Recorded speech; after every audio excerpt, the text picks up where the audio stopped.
makapangyarihan sa lahat. Ikaw may ka ng langit at ng lupa. Panginoon, sinasamba ka po namin sa umagang ito. At lubos, Panginoon, ay nagpupuri sa iyong dakilang pangalan. Lord, sa umaga po ito, Panginoon, tanggapin mo po ang aking papuri pasasalamat sa iyo, Panginoon. Salamat po sa aming pag-aawitan na ginawa, Panginoon, upang ikaw ay mapapurihan at maitaas sa aming kalagitnaan. Lord, sa umaga nito, Panginoon, patuloy po kami lumalapit sa iyo. Nagpapasalamat, Panginoon, sa iyong kabutihan sa aming mga buhay, Panginoon. Kung kaya kami po ay narito ngayong umaga, Panginoon, sapagkat binigyan mo kami ng buhay at kalakasan upang kami, Panginoon, ay patuloy na makagawa sa nais mong gawin namin, Panginoon. Thank you so much, Lord God. Pangunahan mo po ang aming pag-aaral ng iyong salita, Panginoon, kung paano mo po kami pinangunahan sa aming pag-aawitan, Panginoon. Lord, mahayag ang iyong mensahe sa umagang ito, Panginoon, hindi yung mensahe na nais ko, Panginoon, kundi yung mensahe na nais mo. Thank you so much, Panginoon. Mauwi po sa iyo ang lahat ng papuri, pasasalamat at pagsamba sa pangalan ni Jesus. Amen. Amen. Amen. Amen. Yeah.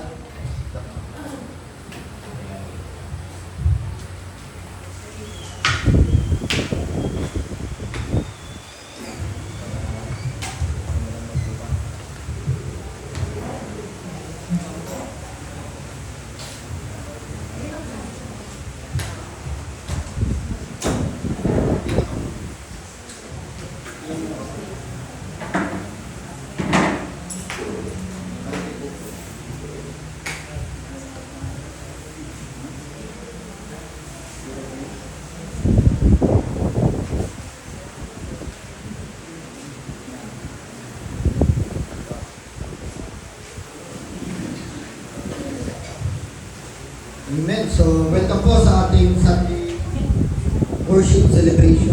Amen. So, ito po ay celebration po natin. Amen. So, celebration po natin to sa tagumpay ng ating Panginoon Kristo. Bawat linggo po ng pagtitipon po natin para sa ating Panginoon. Hindi po ito yung pagsamba lamang na basta tayo po ay dadalo sa church para sumamba, kundi kasabay po ng pagsamba na ito na rin po yung ating celebration sa tagumpay ng ating Panginoon. Amen? Kasi kung hindi po dahil sa katagumpayan ng ating Panginoon Kristo, mga kapatid, wala po tayong pagtitipon na katulad nito. Kaya lamang po tayo may pagtitipon na katulad nito dahil ipinaranas po sa atin ng Panginoon ang tagumpay na mula sa ating Panginoon Kristo. Amen? So kaya sa umaga po ito, let us celebrate the victory of our Lord Jesus. Amen. Kaya dapat po sa ating pong pagpunta, sa ating pong Sunday worship celebration, puno-puno po lagi ng kagalakan ng ating mga puso. Nakatulad po sabi sa opening prayer kanina, bagamat may mga kabigatan po ng buhay. Pero sa umagang ito, sa kapila ng mga kabigatan sa buhay na ating pong nararanasan, puno pa rin po ng kagalakan ng ating mga puso sa pagpunta po natin sa bahay-sambahan ito. Sapagkat narito po tayo ngayon dahil nakikita po natin sa ating mga buhay ang tagumpay ng ating Panginoong Jesucristo. Amen? Kaya kapatid, sa umaga ito, kung may kabigatan man, kalungkutan man na nararamdaman ang puso mo, isubo mo sa Panginoon. Sabihin mo sa Panginoon na, Lord, yung kabigatan na nararamdaman ko ngayon, kabalisaan, Panginoon, na maaring maging hadlang upang ako ay mapuno ng kagalakan sa oras na ito, Panginoon, alisin mo po itong lahat, Panginoon. Sinusuko ko sa iyo ito lahat, Panginoon. So yun po, mararanasan po natin ang kagalakan na mula sa ating Panginoon Jesucristo. Amen? So sa umaga po ito, mga kapatid, gusto ko pong ipaabot ang pasasalamat po sa pangunguna po ni on behalf of Bishop Ruth at sa ating pong mga kapatid sa Bicol region na nasalanta po ng bagyo nung nakaraang bagyo. Hindi ko matandaan kung anong bagyo yun eh. Si Christine, ano? So yung bagyong Christine, yung nasalanta po ng bagyong Christine na kung saan po yung Bicol po ay talagang binaha, lumubog at matindi po ang naging damage sa kanilang lugar. At matindi po ang naging epekto sa pamumuhay ng marami. At dahil po sa bagyo na yun, sa sakuna po na yun, so mga kapatid, nakita po natin no, na yung ating mga kapatid na nandun, naapektuhan din po talaga. At nangangailangan po ng tinatawag na suporta. Amen? At sa pamamagitan po ng ating pong pagkakaisa, tayo po ay nagkaroon ng kaunting contribution. Alam niyo po, yung kaunting contribution, pag pinagsama-sama po natin yan, at ito po ay ibinigay po natin ng may kagalakan sa ating puso. Alam niyo po, pag ito po ay dumating doon sa lugar na kung saan tayo po ay makapagbibigay na doon sa mga nangangailangan. Kahit tanggapin po nila yan, bagamat hindi ganun kalaking halaga, alam niyo po, yung kanila pong kalungkutan ay mapapalitan ng kagalakan. Diba? So kaya mga kapatid, huwag po tayong magsasawa na gumawa po ng mabuti.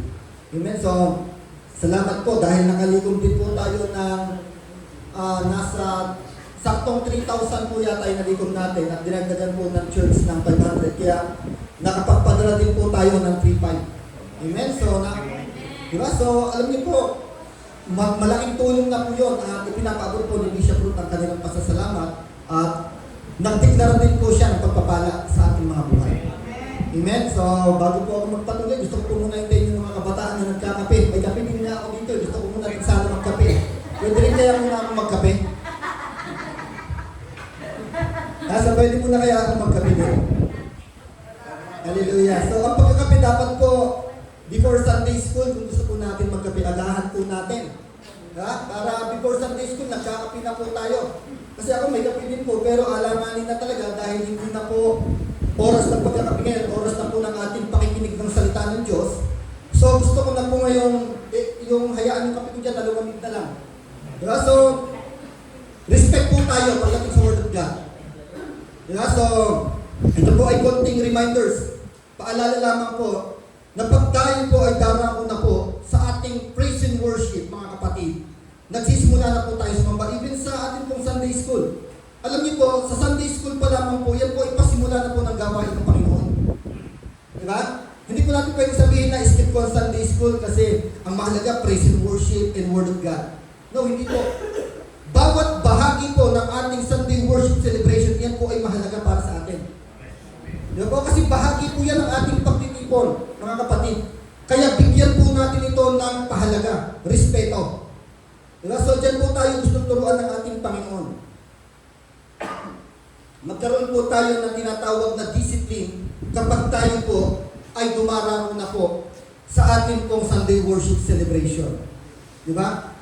So alam niyo po medyo na-inspired lang po ako. Hindi ko naman po sa kinukumpare ang ating church. Bagamat na-inspired po ako sa nakikita ko po na talagang yung discipline sa iba pong nadadaluhan po natin.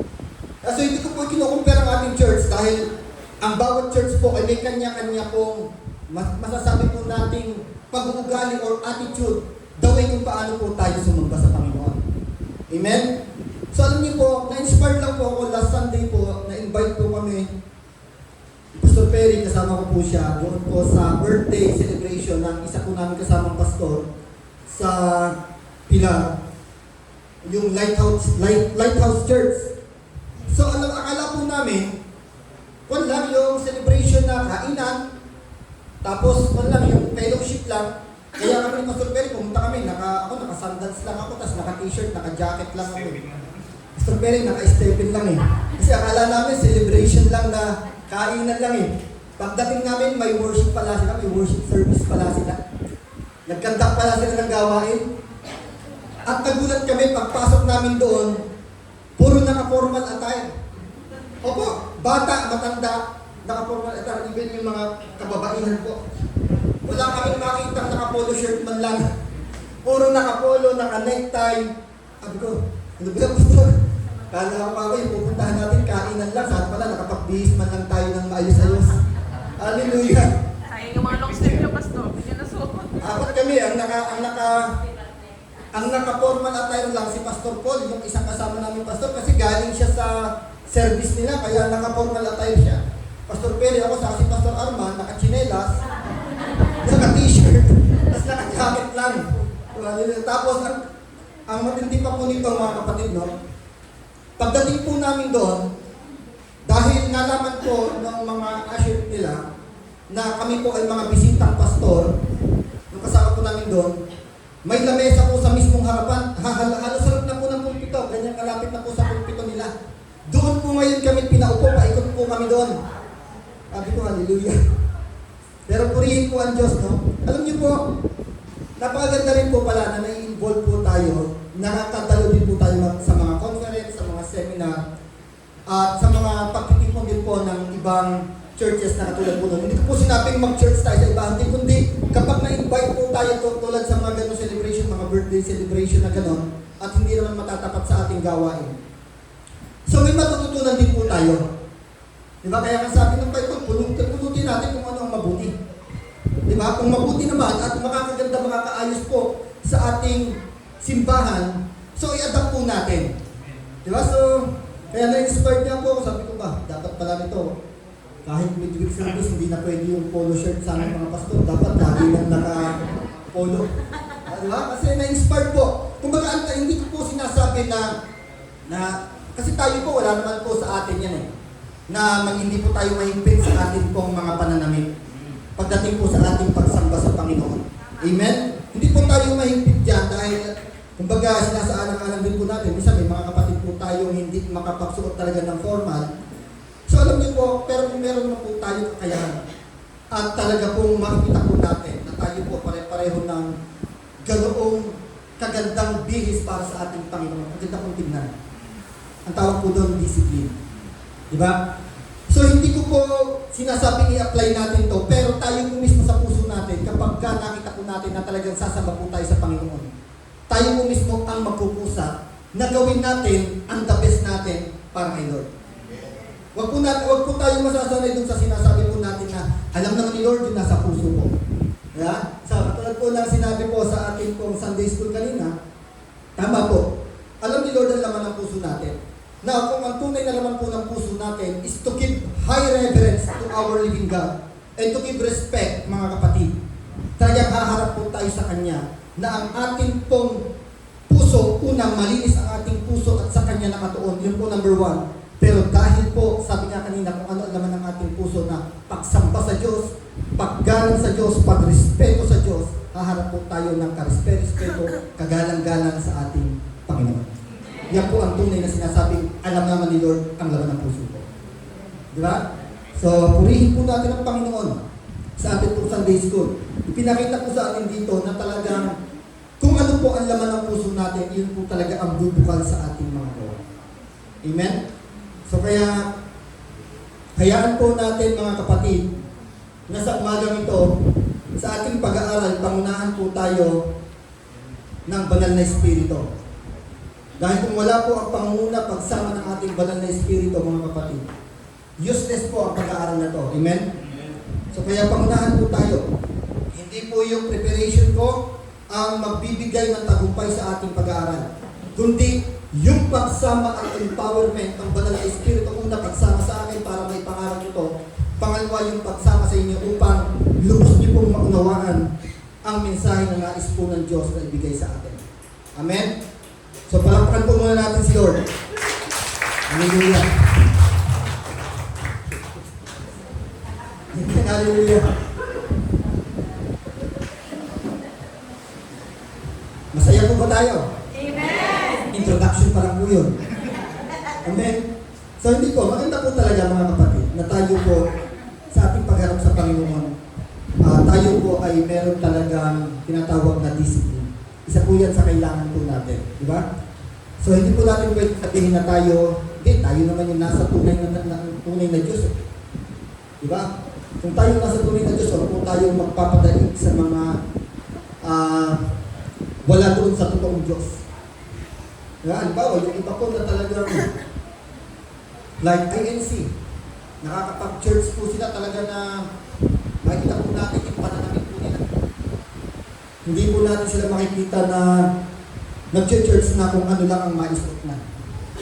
So, yan po ay isang paalala lamang po sa atin na pag tayo po ay dadalo sa ating pagtitipon sa Panginoon.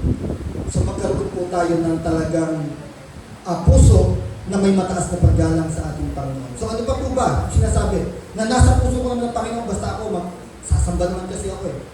Now kapatid, this is the question. Hindi natin ibinabase sa paninamit, o sa kung ano ang suot po natin, mga kapatid, ang pagsamba sa Panginoon. Now the question is, kung sinasabi natin na nasa puso talaga natin ang Panginoon, ano ang nasa isip natin sa oras ng ating pananambahan? Tanging ang Diyos ba talaga? O baka ang iniisip natin ng mga bagay sa kamunduhan nito? So yun po ang dapat natin makita, mga kapatid. Huwag po natin laging sasabihin, i-justify natin na nasa puso ko naman ng Panginoon eh. Yun naman ang tinitignan ni Lord. Tama? Pero the question is, sa oras ng ating pagpupuri sa Diyos, sa oras ng ating pakikinig ng salita ng Diyos, saan nakatuon ang ating puso at isipan? Sa Kanya ba talaga? Amen? Now kapatid, bago natin sabihin na nasa puso natin ng Panginoon, dapat siguraduhin natin na sa oras ng pananambahan po natin sa Panginoon, ang ating pong puso at isipan ay talagang nakatuon lamang sa Kanya. At hindi sa kung ano, hindi sa kung sino, at hindi sa mga bagay ng mundo nito. Amen? Katulad sabi kanina ng MC, huwag natin isipin kung ano yung kakainin natin mamayang tanghali. Di ba?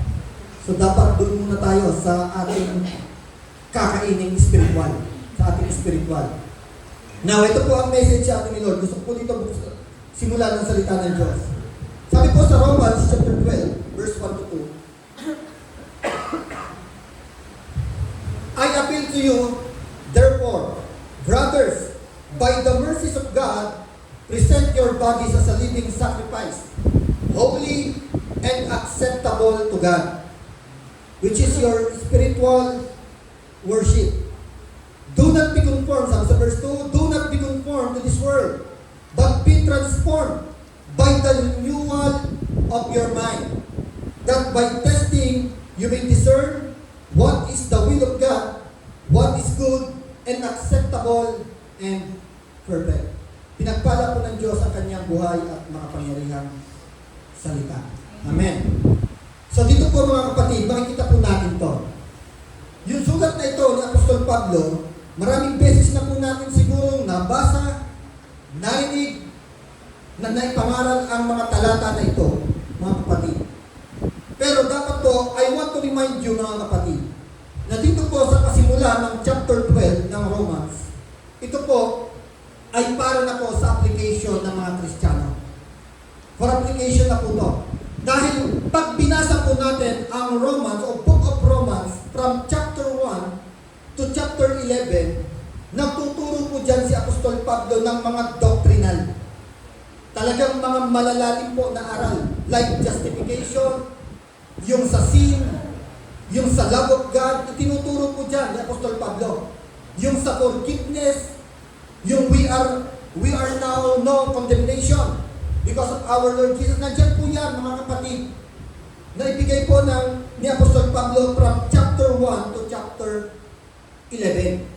Kumbaga, naipaunawa niya ng lahat sa mga tagapakinig o sa mga Kristiyano sa lugar ng Roma ang mga nais nilang marinig o mga dapat na aral na kanilang marinig bago ngayon siya pumasok dito sa tinatawag na application. Ito na yung tinatawag na Christian, masasabi Christian-like application, na pamumuhay na ngayon ng isang Kristiyano na kung saan tumanggap ng mga aral mula sa ating Panginoon. Amen? And I do believe mga kapatid, sa daming pag-aaral na po natin every Sunday na atin pong naririnig, marami na pong mga tinatawag na fundamental o mga foundational na mensahe ang amin pong naibibigay kapag kami po ay nangangaral. Ngayon naman po, tayo po, I do believe, handa po tayo bilang mga Kristiyano para po ngayon dito sa tinatawag na life application bilang Kristiyano. Amen? So ito po ang title natin. Living a life of commitment to God. Ang sabi dito, mamuhay daw tayo ng pamumuhay o pamumuhay na mayroong, pag sinabing commitment, ito yung talagang dedication devotion po natin para sa ating Panginoon. So ang gusto po ng Diyos sa atin sa umagang ito, matutunan po natin yung pamumuhay na talaga pong may malalim na debosyon o commitment sa ating Diyos na buhay. Amen? So alam niyo po, magiging useless po lahat.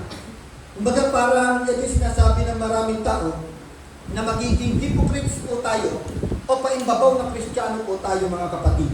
Kapag tayo po makikita nila church every Sunday, pero after ng church paglabas po natin, yung ating pong buhay ay hindi po nila makitaan ng buhay na talagang committed po sa ating Panginoon. Tama? Diba? So talagang church tayo every Sunday, makikita nila talagang ang garang ng ating pong mga isinusuot. Talagang pag Sunday, makikita nila, umaga pa lang, aalis tayo papunta sa church. Pero, after ng ating pananambahan po sa Panginoon, hindi po makita ng mga tao sa paligid po natin na tayo po ay talagang merong tinatawag na commitment sa ating Panginoon. Diba? Kaya mahalaga po na ang isang Kristiyano, hindi lamang po tayo nakakapakinig ng salita ng Diyos, kundi makita rin po sa atin yung commitment sa ating Panginoon. Amen? So commitment, ano ba yung sinasabing commitment? Pag sinabing commitment, ito po ang ibig sabihin sa Bible na commitment. Commitment is a state of dedication to someone or something, and it involves actively working for their well-being. Sabi? Commitment is a state of dedication. Diba yung dedication natin? May determination, may dedication, may devotion. Talagang ito yung sinasabing may commitment, makikitahan talaga tayo yung dedication sa ating pong ginagawa. Tama? Dedication sa ating pong paglilingkod. Dedication sa ating pong paglakad bilang Kristiyano. Amen. So sabi ito, dedication to someone or something, and it involves actively working for their well-being. Sabi, actively. So makikitahan daw tayo ng pagiging aktibo. Aktibo na gumagawa saan? Sa kung ano po ang kalooban ng Diyos para sa atin. Sa kung ano po ang alam nating makapagbibigay ng kaluguran sa Diyos. Amen? So yun po yung tinatawag na commitment. Amen?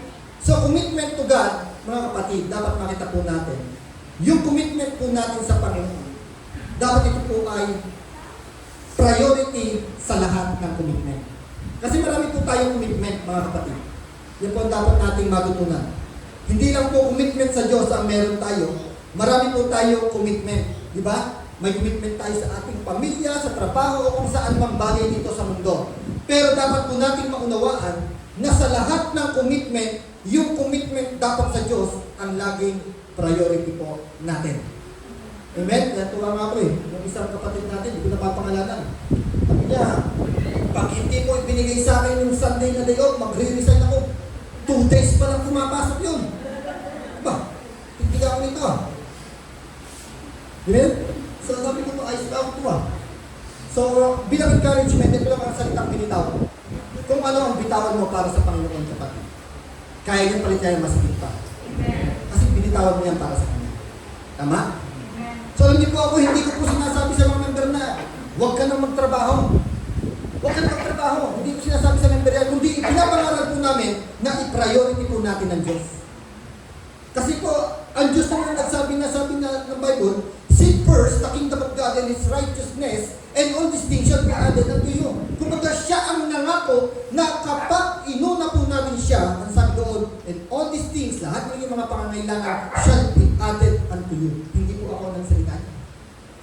Bible po ang sabi niya, salita po ng Diyos yan, kung kaya dapat po nating panghawakan. Dapat po nating paniwalaan. At dapat po natin na ito po ay tanggapin na may katotohanan. Amen? So sabi ko, commitment to God is a foundation to a life of faith. So bakit kaya nasabi? Na yung commitment daw sa Diyos, it is a foundation to a life of faith. Nasasabi natin na kapag tayo ay may commitment sa Diyos, makikita na yung buhay po natin, makikita na talagang nakasandik doon sa ating pananampalataya. Makikita na yung buhay po natin, ang foundation po nito, yung buhay na may pananampalataya po sa Diyos. Bakit po kaya? Ganyan po because it is the basis for how you live your life and how you manage your other commitment. Diba? It is a foundation to a life of faith because it is the basis, batayan, kung paano po tayo mamumuhay at kung paano po natin minamanage yung iba pang commitment po natin sa buhay. Di ba katulad sabi natin kanina, hindi lamang po tayo sa Diyos may commitment. May commitment pa po tayo sa ibang bagay dito sa mundo, sa ating pamilya, at sa ibang bagay dito sa mundo. Pero sabi po dito, let us prioritize yung commitment po natin sa Panginoon. Kung ano po yung commitment natin sa Panginoon, dahil po nananampalataya po tayo sa kaya pong gawin ng Diyos sa buhay natin, nananampalataya po tayo sa kaya pong ibigay ng Diyos sa atin, at nananampalataya po tayo na ang Diyos po ay hindi nagpapabaya sa atin, mga kapatid. Kaya po natin laging i-priority ang commitment po natin sa Panginoon. Amen? So, commitment to God. It is not simply about believing God. Ito po yung sasabi, pakinggan po natin to. It is not simply about believing God, but about dedicating our whole life to Him. Diba? Hindi po ipagkasinabi natin na committed tayo kay Lord. Ako committed ako kay Lord, naniniwala kasi ako kay Lord. No, hindi lang po doon nakabase ang tinatawag na commitment sa ating Panginoon. Pag sinabi pong commitment sa Diyos, may mas malalim pa pong dahilan. Ano po sinasabi dito? Not simply by believing God, but about dedicating your whole life to God. Di ba ito yung talagang, Lord, idinededicate ko sa iyo, inihahandog ko sa iyo ang aking buong buhay. Amen? So it is not merely one-time decision, but a continually daily choice. Na hindi po every Sunday lang tayo may commitment kay Lord. Tama? Kasi baka isipin natin na, ay naku, kailangan pala, Sunday may commitment ako kay Lord. Yung Sunday, yung araw na Sunday, i-commit ko talaga to para kay Lord. Paano naman yung Monday to Saturday? Hindi na ba tayo mag-commit kay Lord? Pastor, wala naman tayong gawain ng church Monday to Saturday. No, hindi lang po sa pagdalo sa church ang commitment po natin sa Panginoon. Meron po tayong commitment na tayo ay nagbabasa ng Bible. Meron po tayong commitment na tayo po ay dapat na manalangin. Meron po tayong commitment na dapat tayo po kahit paano nakakapagbigay encouragement sa mga tao na wala pa po sa Panginoon. Kasi hindi lang po sa pagdalo every Sunday ang commitment po natin sa Panginoon. Kaya sabi po dito, it is not merely one-time decision, but a continually daily choice. Di ba? Na pag Sunday lang, mag-decision tayo na ito yung Sunday, commit ko to kay Lord. Pero paano na yung ibang araw? So dapat commit pa rin po natin lagi sa Panginoon yung ibang araw po na yun. Amen? Now, yung Romans chapter 12 na pinasa po natin, mga kapatid, yung passage na yan, that passage called us a life that is devoted and committed to God. Devoted, surrendered, and transformation. Amen? Kapag binasa po natin siya, pag niramdam po natin siya mabuti, yan po ay panawagan po sa atin na tayo po dapat magkaroon talaga ng tinatawag na devotion. Diba yung devotion po natin sa ating Panginoon? At yung tinatawag na pagsuko. Pagsuko po natin sa Diyos at yung tinatawag na transformation. Diba? Meron po transformation dun eh. Hindi po pwedeng dedication lamang, hindi pwedeng surrender lamang. Dapat may makita rin po transformation o pagbabago po sa ating buhay. Amen. So una, ito po ang dapat nating makita. Saan ba nagmumula ang commitment? Ano po sabi niya? Commitment begins with surrender. Tama? Ano ibig sabihin niya, Pastor? Yung commitment po natin sa Diyos, mga kapatid. Kasi pinag-uusapan po natin dito, commitment po natin sa Diyos eh. Hindi commitment natin sa ibang bagay. Kasi ito po yung highest priority po natin, yung commitment po natin sa Diyos. Now, sabi dito, commitment begins with surrender. Anong ibig sabihin ng surrender dito? Kapatid, ang isang tao na hindi pa po suko ang buhay niya sa Panginoon, hindi niya po kayang i-commit talaga ang buhay niya sa Panginoon. Diba? Hindi niya pa po kayang i-dedicate, hindi niya pa po talaga kayang ipagamit ang buhay niya sa Panginoon. Amen? Kasi sabi dito, commitment to God is not simply about believing God, but about dedicating our whole life to Him. Diba? Pag sinabing full being po natin, buong pagkatao po natin, diyan papasok yung tinatawag na time, treasure, and talents. Amen? At ang isang tao na talagang maisuko ang buhay sa Panginoon, kaya na po ngayong i-dedicate sa Lord, i-commit sa Lord yung kanyang oras. Amen. Paano yun pag sinabi sa oras? Pastor, pagka sa oras, hindi po dapat nawawala ng oras ang Panginoon sa buhay natin sa loob ng isang araw. Tama? Kasi hindi lang po lagi tayo papatungkol sa pagdalo sa mga gawain. Kasi pagdalo po talaga sa mga gawain, iyan po ay dapat na talagang ginagawa po natin. Dahil malinaw po ang sinabi ng Hebrew chapter 10 verse 25 na huwag ninyong kaliligtaan ang pagdalo sa mga pagtitipon. Hindi po sinabi yan sa mga unbeliever. Sinabi po yan sa mga mananampalataya. Sabi huwag ninyong kaliligtaan ang pagdalo sa mga pagtitipon na katulad ng nakasanayan ng iba. Sino yung iba na tinukoy doon? Ito yung mga hindi mananampalataya na hindi pa nila naunawaan ang kahalagahan ng pagdalo sa mga pagtitipon na katulad po nito. Diba? Kasi ito po una, ito ay commanded po sa atin ng Panginoon. Iniutos po sa atin ng Diyos. Hindi po iniutos ni pastor. Hindi iniutos ng leader. Iniutos po ng Diyos na huwag po natin kaliligtaan ang pagdalo sa mga pagtitipon. Amen. Kaya lang marami po ngayon mga kapatid, magkaroon po tayo ng awareness sa ganito, na pagka sinabing pagdalo, gagano lang talaga. Tama? So I remember yung preaching ko, hindi ko matandaan kung, alam ko kung ng Sunday worship na natin dito yun. Kung di ako nagkakamali, unang Sunday worship natin dito, na ang atin pong pag-aaral nun is about yung tunay na pagdalo. Di ba? Kasi baka mamaya, ang gawin lang natin, yung sinasabing huwag ninyong kaligtaan ang pagdalo. Pero yung tunay na pagdalo, yan ang nawawala. Kasi doon sa sinasabing Hebrew 10:25 na yun, na huwag ninyong kaliligtaan ang pagdalo sa mga pagtitipon, ang ini-encourage ko sa atin doon ay yung totoong pagdalo. Kasi pagtitipon mo ito na para sa Diyos. Pagtitipon na kung saan ang Diyos po ang nangunguna sa pagtitipon na ito. Amen? Now, ang tunay na pagdalo at ibig sabihin ito, pag tayo po ay dumalo, yung ating puso, dumadalo po tayo ng totoo sa pagtitipon ng Panginoon. Ano po ang dapat na meron tayo? Unang-una, tayo po ay nakikiisa sa ating pagpupuri, sa ating pagsamba, sa ating pag-aawitan. Diba? Kaya nga tawag tayo church. As a church, dapat meron po tayo tinatawag na unity. Yung unity na yun, hindi lang po sa mga fellowship. Hindi lang po na tayo ay magkakasamang humahayo. Hindi po.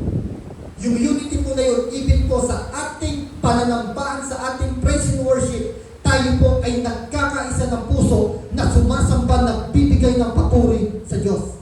Hindi po pwede sabihin natin na, sila na lang dyan, okay na sila dyan na sila na lang ang pumawit ng papuri sa Panginoon. Sila na lang ang pumalakpak, sila na lang sumayo, basta ako dito, chill-chill lang. No, kapatid. Kung tayo po ay talagang kaisa sa pagtitipon na ito ng ating Panginoon, dapat ang pagdalo po natin dito ay totoong pagdalo na kung saan kaisa din po tayo na nagpupuri sa Diyos. Amen.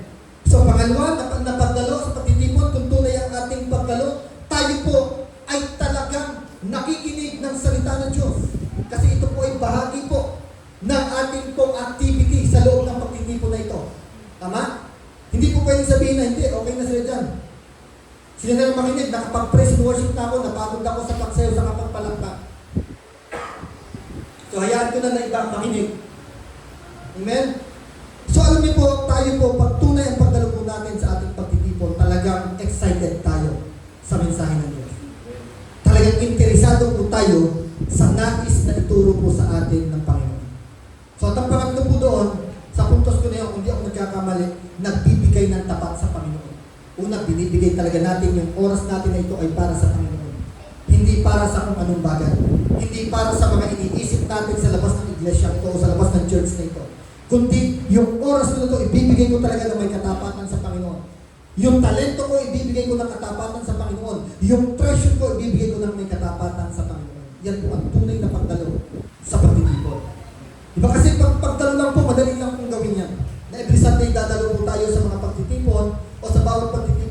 natin, dadalo lang po tayo. Pero yung tunay na pagdalo po natin, yan po minsan ang nawawala. Amen? Now, dito po natin makikita, mga kapatid, no? Hindi po kayang magbigay ng totoong commitment ng isang tao sa Diyos kung wala po ang kanyang pagsuko talaga sa Panginoon. Pag sinabing pagsuko, ito po yung submitting or giving all to God. Na talagang, Lord, sinusuko ko na sa iyo lahat. Binibigay ko sa iyo lahat, Panginoon.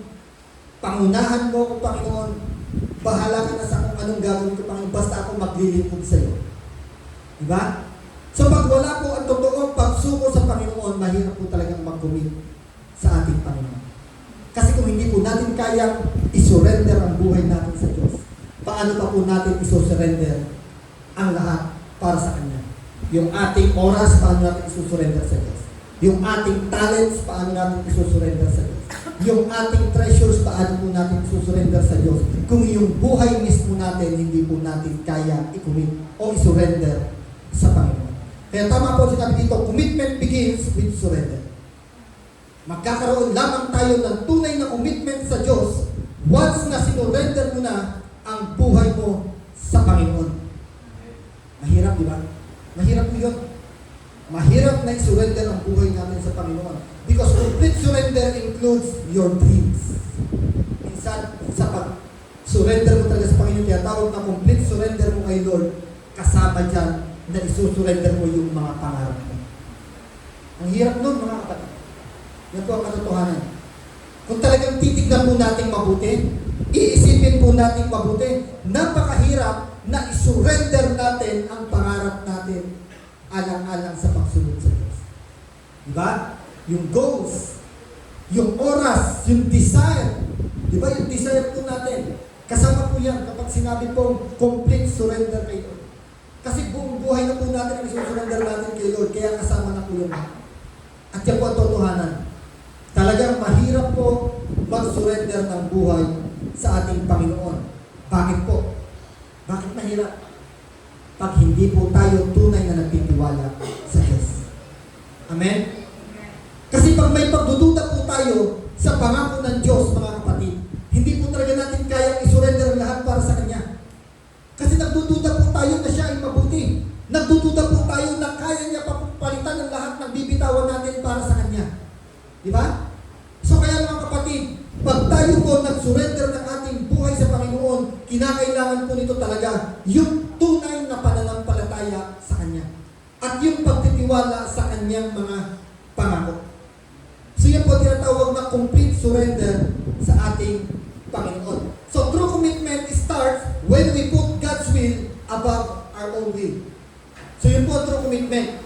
Na kapag tayo nag-commit na talaga kay Lord, ito po, nagsisimula na dahil na-surrender natin ang buhay natin sa Panginoon, nagsisimula na po ngayon na hinahayaan po natin na mangyayari ang kalooban ng Diyos sa buhay natin. Hindi yung kalooban natin o kung ano yung gusto natin. Yan po yung true commitment sa ating Panginoon. Di ba? Meron po tayong best example dyan, mga kapatid. Sa true commitment. Di ba? Meron po tayong best example. Tignan niyo po dito. Basahin po natin po. Isinama ni Jesus ang kanyang mga alagad sa isang lugar na tinatawag na Gethsemane. Sinabi niya sa kanila, dito muna kayo't mananalangin ako sa dako roon. Verse 37. Ngunit isinama niya sina Pedro at dalawang anak ni Zebedeo. Nagsimulang mabagabag at maghirap ang kanyang kalooban. Verse 38. Kaya't sinabi niya sa kanila, ako'y halos mamatay sa tindi ng kalungkutan. Maghintay kayo rito at samahan ninyo ako sa pagpupuyat. Verse 39, dito po natin kukunin. Yung sinasabing committed o commitment ng ating will sa Panginoon. Verse 39, lumayo siya ng kaunting nagpatira pa siya at nanalangin. Sabi ni Jesus, Ama ko, kung maaari po, ilayo ninyo sa akin ang kopang ito ng paghihirap. Diba? Yan niyo po dito. Ngunit hindi ang kalooban ko, kundi ang kalooban ninyo ang mangyari. Dito po sa takbo na ito, mga kapatid, na kung saan ang ating Panginoon Kristo ay nandoon na sa Garden of Gethsemane. Alam niyo po, nung si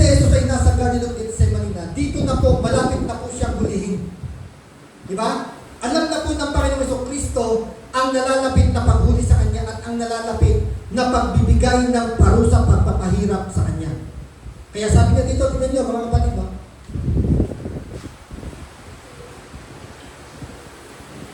Sabi dito sa verse 37, ngunit isinama niya sina Pedro at dalawang anak na si Zebedeo. Nagsimulang mabagabag at maghirap ang kanyang kalooban. So nung sila ay papunta na sa Garden of Gethsemane, nung malapit na sila, mananalangin ng ating Panginoon Jesucristo dahil alam niya na malapit na ang kanyang tungkulin o malapit ng ganapin ng ating Panginoon Jesucristo ang dahilan kung bakit siya ay pumarito sa lupa. Nagsimula ngayong mabagabag ang kanyang kalooban. Nagsimula ngayong maghirap ang kanyang kalooban. Anong pinapakita nito mga kapatid? So pinapakita nito ang pagiging tao talaga ng ating Panginoon Jesucristo. Di ba? Ipinakita nito nasa kabila ng pagiging Diyos ng ating Panginoon Jesucristo, bagamat alam niya ang tunay na layunin kung bakit siya ay pumunta dito sa mundo o dito sa lupa mga kapatid. Alam niya ang talagang dahilan na siya ay paparusahan, papahirapan, hanggang siya ay patayin. Alam niya yun eh. Pero, nung nakita niya yung nalalapit na pagpaparusa sa kanya, dito niya na ngayon naramdaman bilang tao yung paghihirap ng kanyang kalooban. Di ba? Halimbawa, tignan po natin ito. Kapag ka meron, buti ngayon, wala nang bitay dito sa Pilipinas, no? Tinanggal na po ang bitay. So, ang isang bibitayin, kapag alam niya na malapit na po siyang bitayin, napakahirap ng kalooban niya. Sigurado talagang lungkot na lungkot yan. At talagang iniisip niya na siya ay mawawala na dito sa mundo. Iiwanan niya na yung kanyang mga mahal sa buhay. Di ba? So alam niyo po, kung paano ang nararamdaman ng isang tao kapag alam niya na siya po ay bibitayin na. So ganun din po ang nararamdaman ng ating Panginoon Kristo. Talagang nababagabag po siya, naghihirap ang kanyang kalooban. Dahil mararamdaman niya na po yung paghihirap na siyang dahilan kung bakit talaga po siya ay isinubo dito. Na siya ay talagang papahirapan. Amen? Yung paghihirap na dapat po sana sa atin na ang tumanggap ay walang iba kundi ang ating Panginoong Jesucristo. Kaya so, katulad po, ano nyo, may pinag-pray po kami ngayon na sino po yung nakabalita dito po sa nangyayari sa Pilar? Balita po yun, di ba? So nabalitaan na po yun sa Facebook. So hindi pa nga po namin alam na balita po yun eh. Noong Wednesday, nagpunta po kami ni Pastor Perry para magturo sa mga pulis. Doon sa SWIM, yung weekly interactive meeting po namin, squad weekly interactive meeting. So habang naghihintay po kami, may nakita po kami na nakakulong doon po sa may jail. Kasi yung jail nila, pagpasok na, makikita po agad natin yung kulungan. So may nakakulong po doon. Ngayon, nung pagkatapos na ng meeting, sabi sa amin ng mga pulis, Pastor, pwede po bang bukas na lang po tayo mag-conduct po ng ating swim kasi medyo napahaba po yung meeting namin. Kaya yung iba po, i-deploy na po agad eh. Baka wala pong maka-attend sa ating pong swim. Sabi namin, sige po, sir, okay lang po. Ay, sir, bago po kami umalis, gusto po namin muna ipag-pray yung nakakulong po na yan. So, pinag-pray po namin, ginising po nila, sir. Tapos, nung kinausap ko po yung nakakulong, sino po ang dahilan. Nagulat po ako sa talagang dahilan kung bakit siya po ay nakakulong. Una, at nag-usapan namin, Pastor Perry, drugs na naman yan. Kasi karamihan po sa ipag-pray namin kung drugs po ang dahilan kung bakit nakakulong. Nagulat po ako na ang kanya pong kaso ay pagpatay.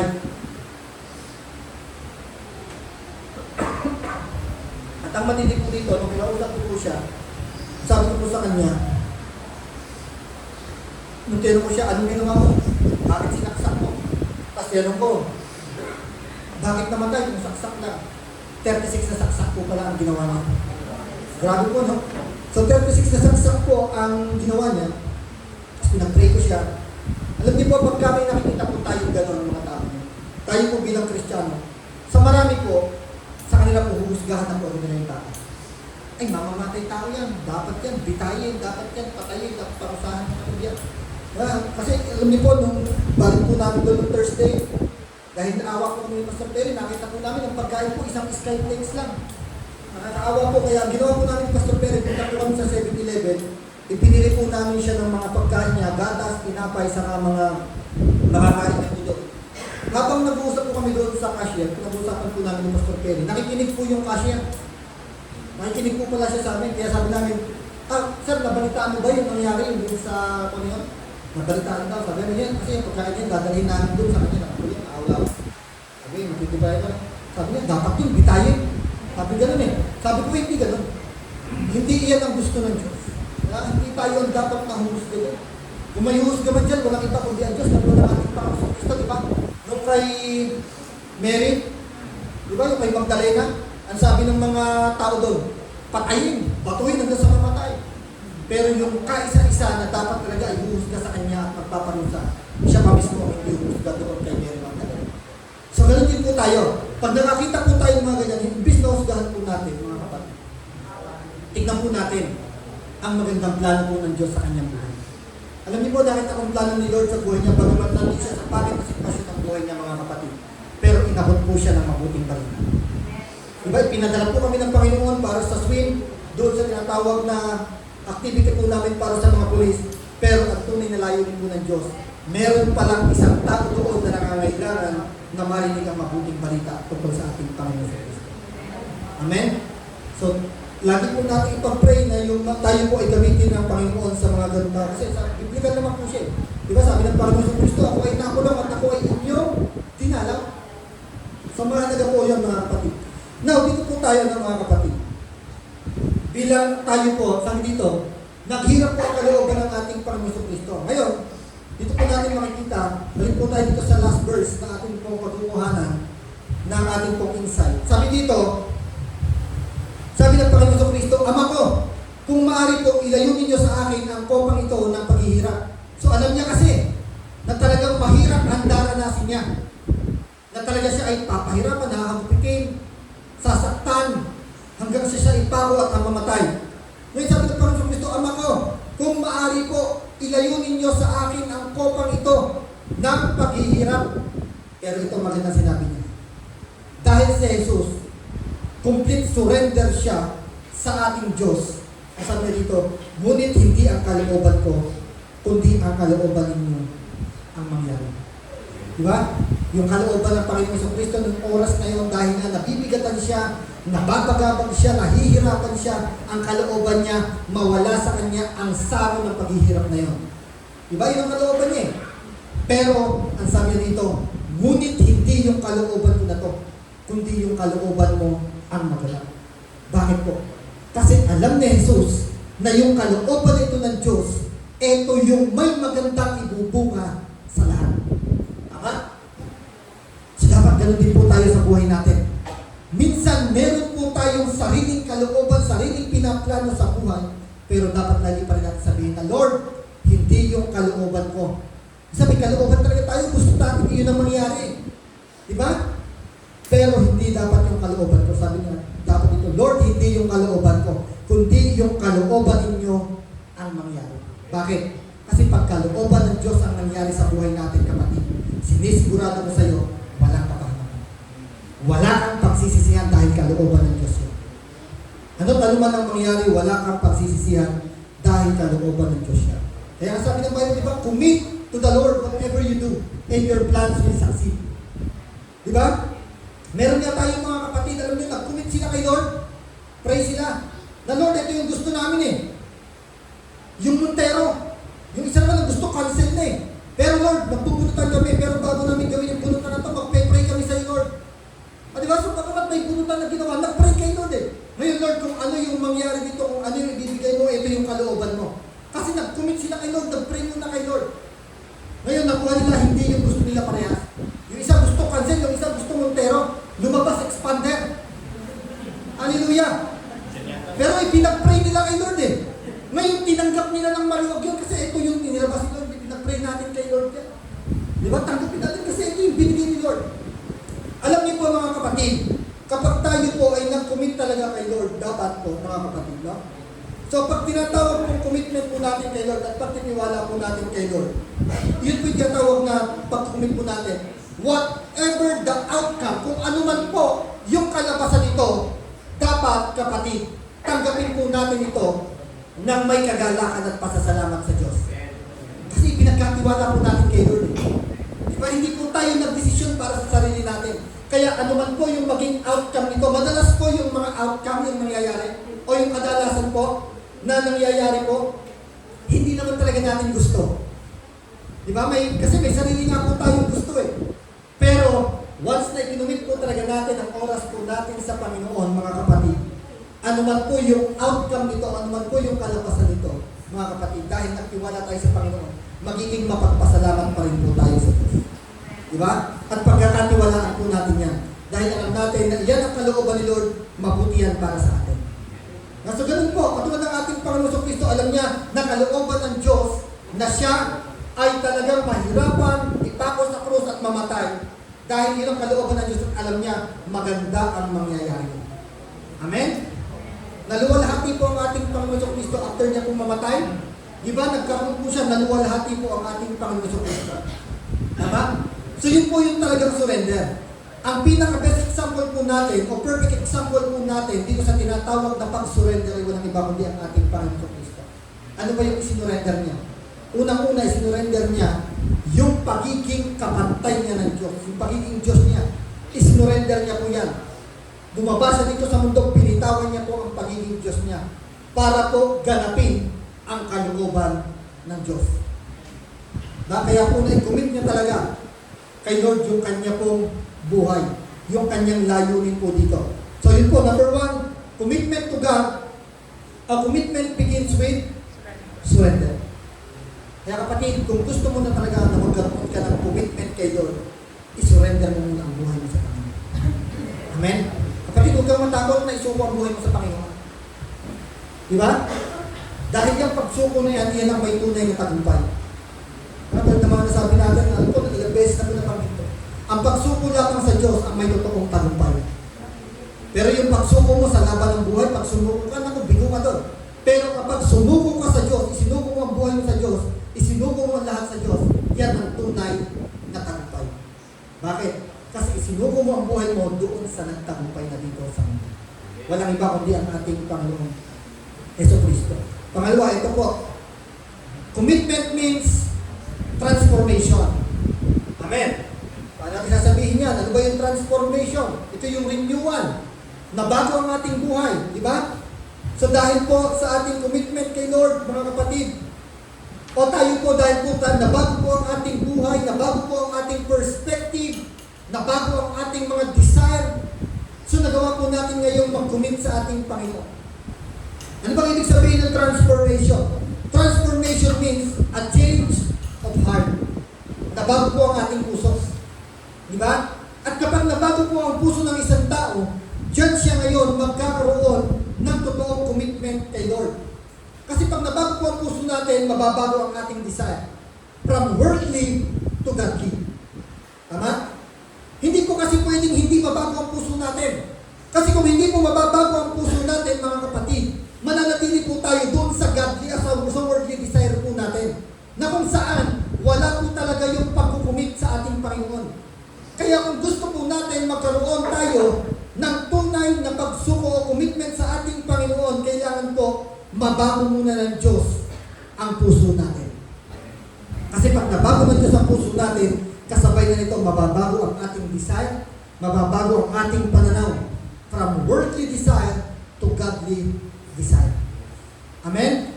So kaya kailangan po, ito po transformation, it is a process of renewal that involves moving from life that doesn't conform the world. Amen? So ito daw po, yung sinasabing transformation, sabi, process of renewal.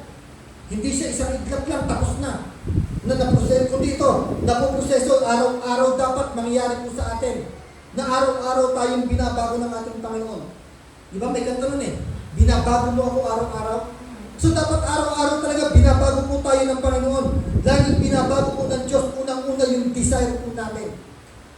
Kasi kakaharap po tayo sa mundo eh. Na kung saan marami pong temptation. Marami pong lust of an eye. Diba? Lust of a flesh. At saka yung pride of life na makikita po natin. Baka kasalamuhan po natin ang sanlibutan, mga kapatid. Kaya kailangan po, araw-araw binabago po tayo ng Panginoon para yung ating pong mga desire ay lagi pong bago.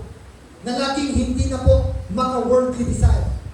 kundi mga Diyos na desire na kung lagi meron tayo. Sabi dito, it's a process of renewal that involves moving from life that doesn't conform the world to one that pleases God. So yun na po ngayon. Hindi na po yung world ang ipinilis natin. Dahil na bago ang desire ng ating puso, ang ipinilis na po natin sa bawat araw ay walang iba kundi ang Diyos. So commitment pa rin po ang tawag ko.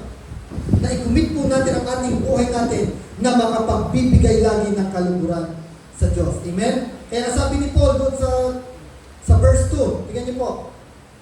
Nabasahin ko na lang po siya.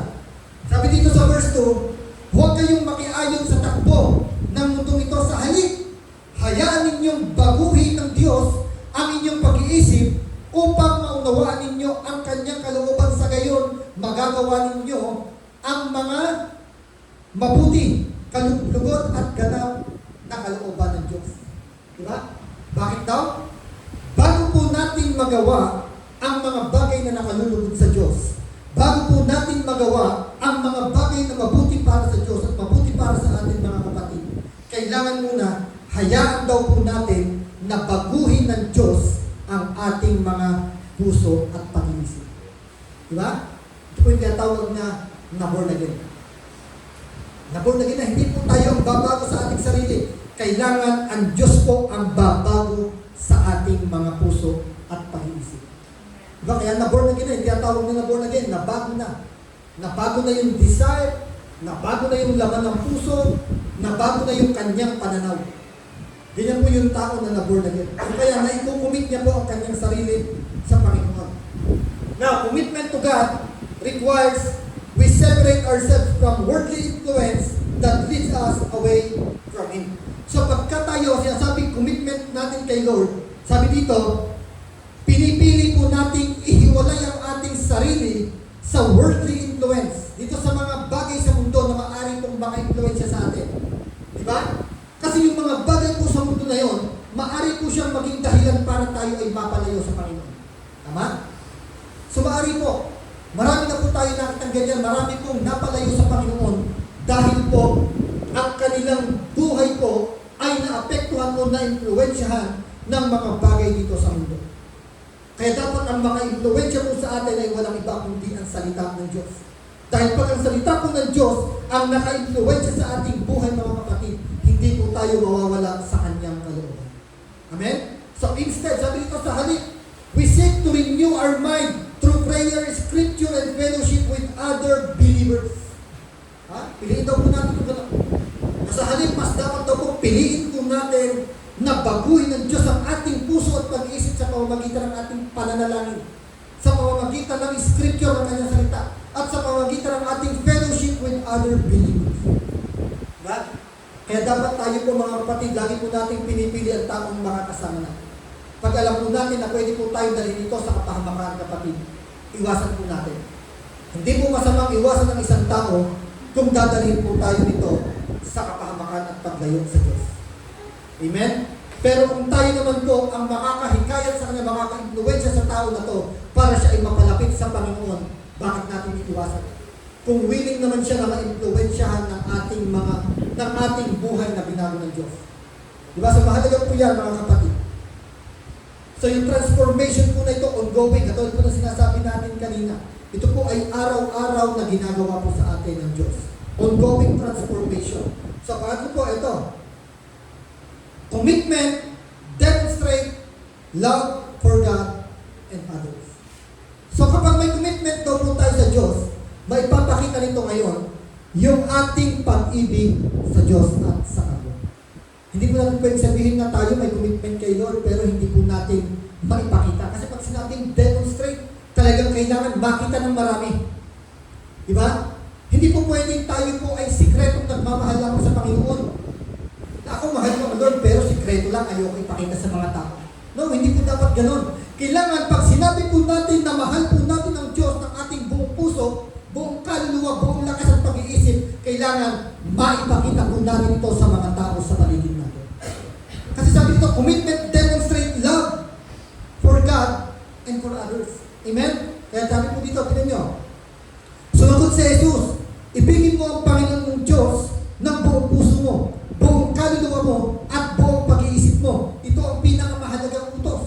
Di ba?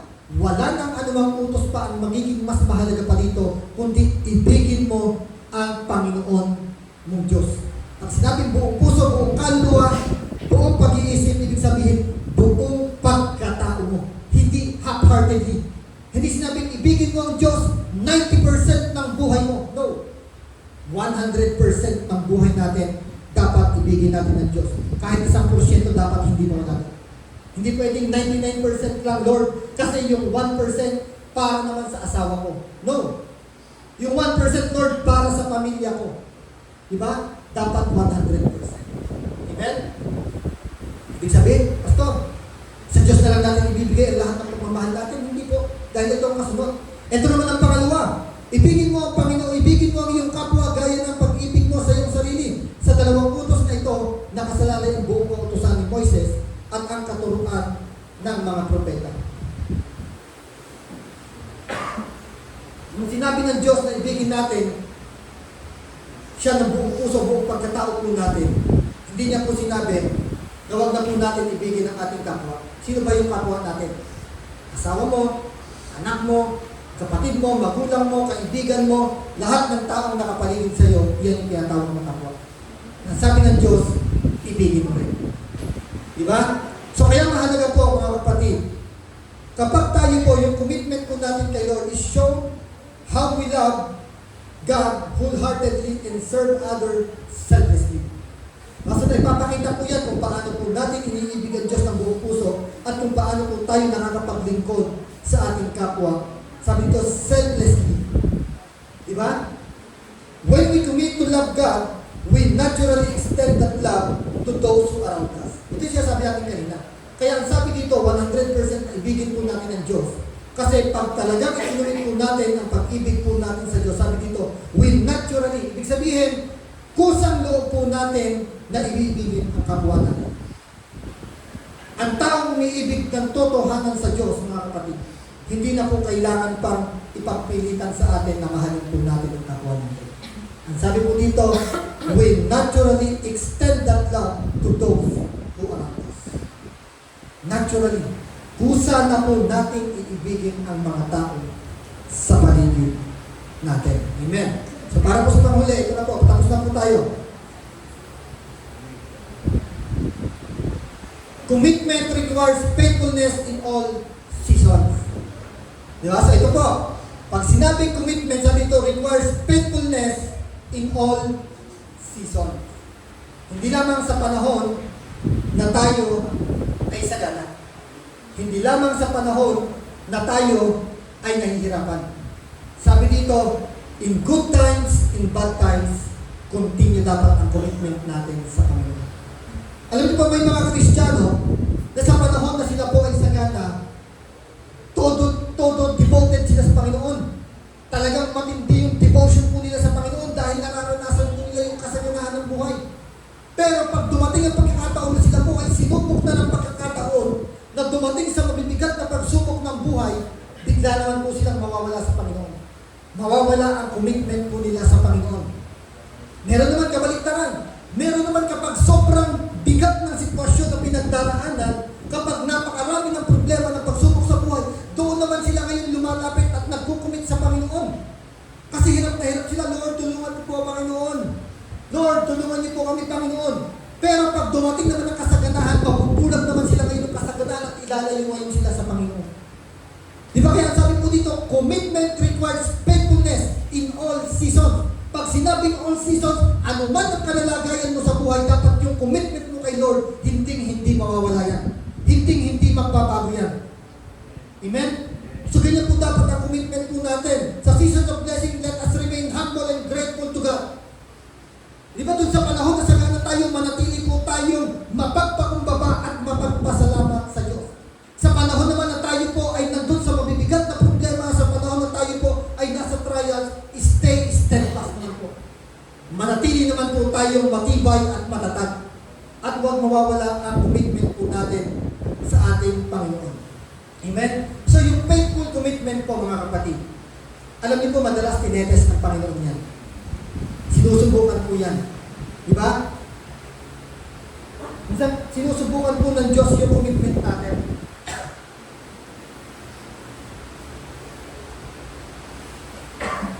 sinusubukan po minsan ng Diyos o tinitignan po ng Diyos kung hanggang saan yung katapatan ng commitment po natin sa Kanya. Diba? Kaya minsan talaga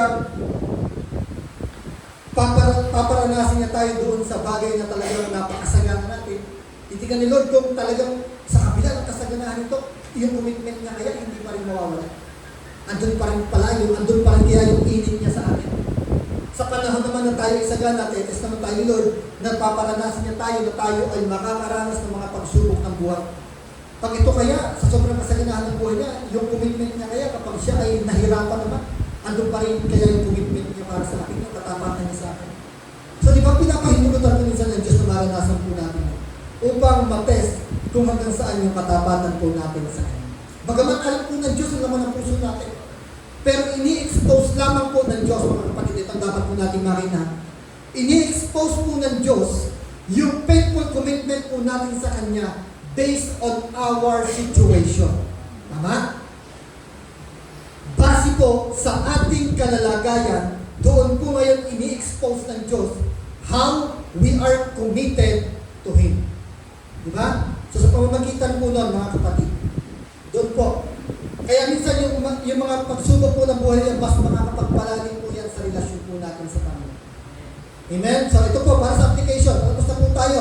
Application number 1, ito po dapat nating makita. Renew your commitment to God daily. Dapat sa bawat araw, nire-renew po natin ang commitment po natin sa ating Panginoon. Every day, take a moment to dedicate yourself to God. Diba? Sabi, renew your commitment to God daily. Pangalawa, embrace a life of service. Love others in our daily life. Let God use you to reach and comfort those who around us. Amen? So yan po, yung gusto ipagawa sa atin ng Diyos. At ang pangatlo, stay faithful through challenges. Kailangan manatili po tayong tapat sa Diyos o committed sa ating Panginoon sa kabila ng ating mga pinagdaraanan. When facing difficulties, choose to rely on God. Amen? Trust that He is always working for our good. Amen. Now, gusto mo ba maging cute? Sino gusto maging cute? Amen. Sino gusto maging cute? Ha? Sino gusto maging cute? Pag sinabing cute, committed until the end. Yun ang cute. Kaya ako, cute ako eh. Gusto ko talaga cute ako. Kaya gusto mo ba maging cute? At dapat cute tayo lagi. Committed until the end. So, palakpakan po natin ang ating Panginoon. Hallelujah. Dakilang Diyos sa umaga po ito. Salamat po Panginoon sa iyong mensahe na amin pong tinanggap, Panginoon. Salamat Lord dahil patuloy mo po kaming tinuturuan sa bawat araw ng aming buhay, Panginoon. Natapos Lord, ang commitment po namin sa iyo ay hindi lamang tuwing araw ng linggo, kundi sa bawat araw ng aming buhay, Panginoon. Magkaroon kami ng tunay na commitment sa iyo, Panginoon. Lord, hayaan mo rin po, Panginoon, na ang bawat isang naririto na nais mag-commit talaga ng buhay sa iyo, Panginoon, ay matutungunan isurrender ang lahat sa iyo. Salamat po, Panginoon. Dalangin po namin, Panginoon, na ang mensahe po ito ay hindi po maagaw ng kaaway sa aming mga puso. Pagkas, Lord, ito po ay magbukas sa aming mga buhay, Panginoon. Malakaran po namin ang iyong kalooban sa pamamagitan ng commitment na ito, Panginoon. Thank you so much, Lord God. Sinasalasan po sa oras na ito, ano man ang gawa ng kaaway, upang hadlangan kami, Panginoon, na malakaran yung commitment na ito. Lord, I pray, Panginoon, na ang iglesia po ito, Blessed Family of God Church, Bataan, Panginoon, ay tunay na committed sa iyo, Panginoon. Hindi lamang po tuwing araw ng linggo, kundi sa bawat araw ng aming buhay, Panginoon. Lord, salamat po, Panginoon, sa iyo po binabalik ang pinakamataas na papuri, parangal, pagsamba sa pangalan ng aming Panginoon Jesus. Amen and Amen.